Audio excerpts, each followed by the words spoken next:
I'd always been a loner, having fewer friends than I could count on one hand.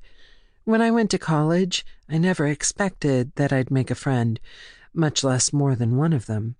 Certainly not friends as glamorous as Scarlett, Sammy, and Mia. "Riley, right? With an I or a Y?" asked the girl with the bright red hair and million-dollar smile. Her hair was twisted into galactic spirals around her freckled face. She wore fake lashes and blood-red lipstick that was often smudged on her straight white teeth. She had a nice smile, the sort of smile you see in toothpaste commercials. "Riley with an I," I stammered, watching curiously as she plopped down in the seat beside me. Before I could get a word in edgewise, she launched into a noisy monologue about two influencers in the art world who were up in arms on Twitter.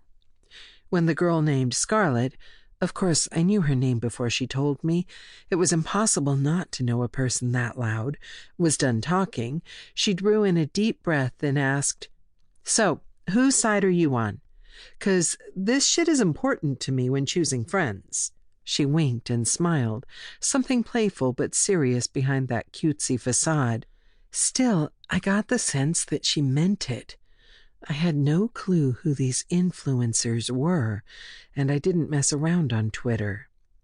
Scarlett had a big dimple on her left cheek, which reminded me of my first and only friend in school.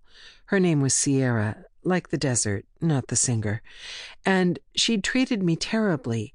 Just the thought of that bitch made me clench my jaw.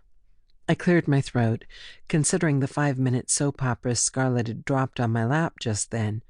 There was obviously a correct answer here, but I wasn't sure what it was. It was a dispute over plagiarism, one artist claiming another's work too closely resembled their own. Nothing new in the art world. But both artists were clearly respected and well known, according to Scarlett. I should know about this, but I didn't. Truthfully, I'd have to see both pieces to make a fair judgment, I said, and shrugged. When you don't know the answer, just tell the truth. That's an adage I've always lived by, and it usually works out. Not always, but often. Scarlett's eyes widened. "Excuse me? You haven't actually seen the Donovans yet? Where the hell have you been, Rye?" I wasn't a big fan of nicknames, but I found, coming from her, Rye sounded kind of endearing. Sierra never would have called me Rye, that's for damn sure.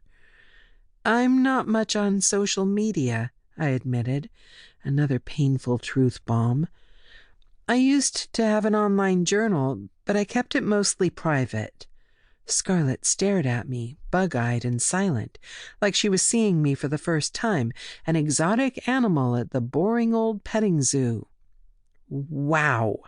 Just wow. You don't know what you're missing. The drama on social media alone is worth it, but the connections, Rye, the connections are everything in this business. It's important to know who's who, what's trending. Well, don't worry. I'll show you the pics after class so you can see what I'm talking about. I need to know whose side you're on, and then I'll know if we can be friends." There it was again, the winky smile, making me instantly feel at ease. There was something about her I liked, even though we were nothing alike. "Okay, sure," I said, laughing awkwardly. I couldn't help feeling embarrassed. Always out of the loop and in the dark about all things current on the art scene. It wasn't the first time I'd heard the speech about connections. Nowadays, my classmates were already building their online presence, some going so far as to sell digital services or be commissioned to do pieces already.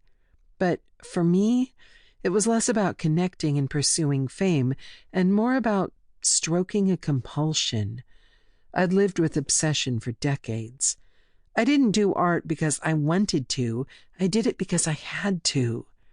When I tried to imagine my future after college, walking out of those doors with a diploma in fine arts, I couldn't see my art displayed on the walls of some fancy